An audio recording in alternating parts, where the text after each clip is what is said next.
Have you ever heard about the months that vanished from history? It sounds like something from a sci-fi movie, but I promise you, it's a true story. Imagine this, you go to bed on a Thursday night, and when you wake up, it's not Friday, but a Friday 10 days into the future. That is exactly what happened in October of 1582. People went to sleep on October 4 and they woke up the next morning to find it was October 15.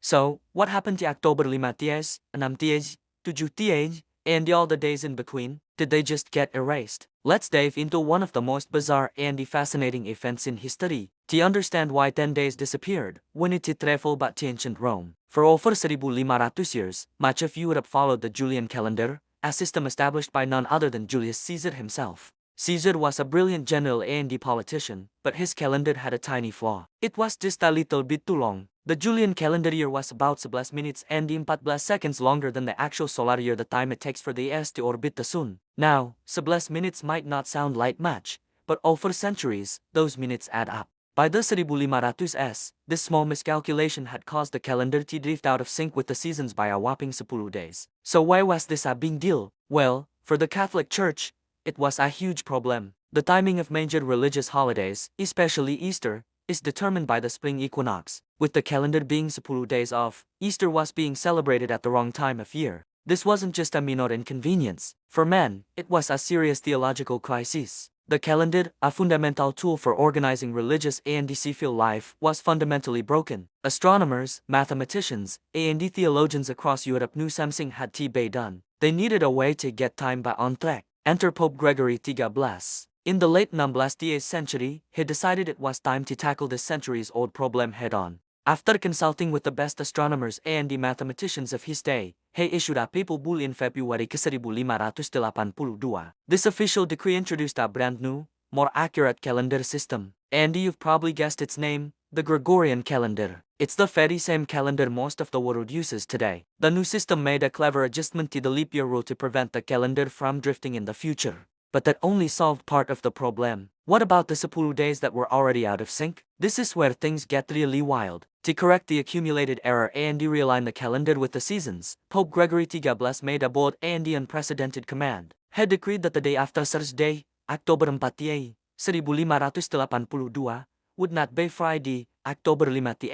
Instead, it would be Friday, October 15, 1582. Just like that, then full days were completely skipped, deleted from the official record as if they never existed. October 5, 6, 7, 8, 9, 10, 11,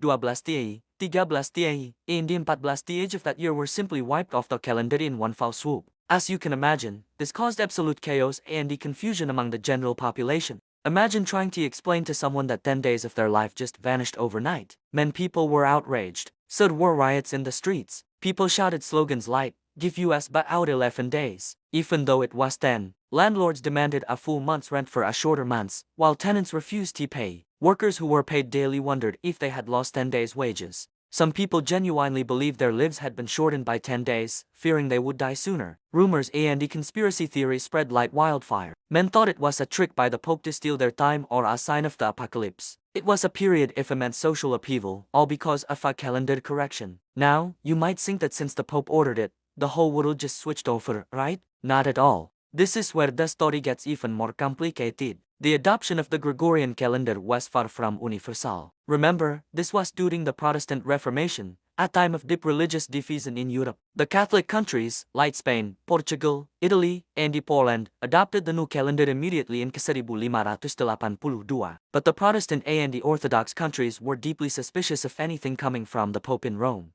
They saw it as a Catholic plot and stubbornly refused to change. So, for the next few centuries, Europe was a time-traveling mess. You could literally cross a border from a Catholic country to a Protestant one and find yourself in a different part of the months. Great Britain and its American colonies, for instance, held out for nearly 200 years. They didn't make the switch until 1752. By then, the discrepancy had grown to 11 days. That's why you'll sometimes see George Washington's birthday listed as February 11 on the old calendar and February 22 on the new one. Other countries took even longer. Russia only adopted the Gregorian calendar after the Bolshevik Revolution in 1918, which is why their October Revolution actually took place in November according to the modern calendar. The last country in Europe to switch was Greece, which finally made the change in ke-1923. This staggered adoption has created some fascinating historical quirks. For example, two of literature's greatest figures, William Shakespeare and Miguel de Cervantes, both died on the same date, April 23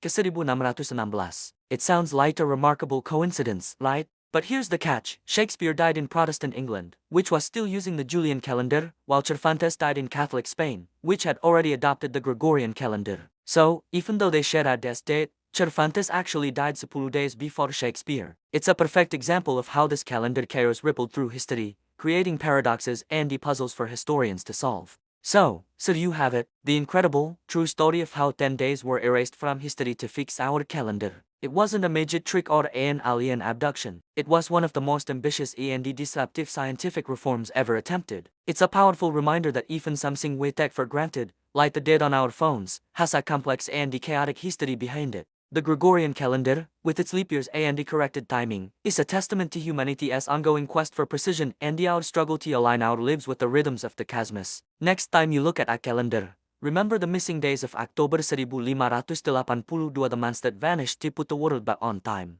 Thanks so much for joining me on this journey back in time. If you found this story as fascinating as I do, please hit that like button and subscribe for more deep dives into the hidden corners of history. And let me know in the comments what would you do if you suddenly lost 10 days. See you in the next video.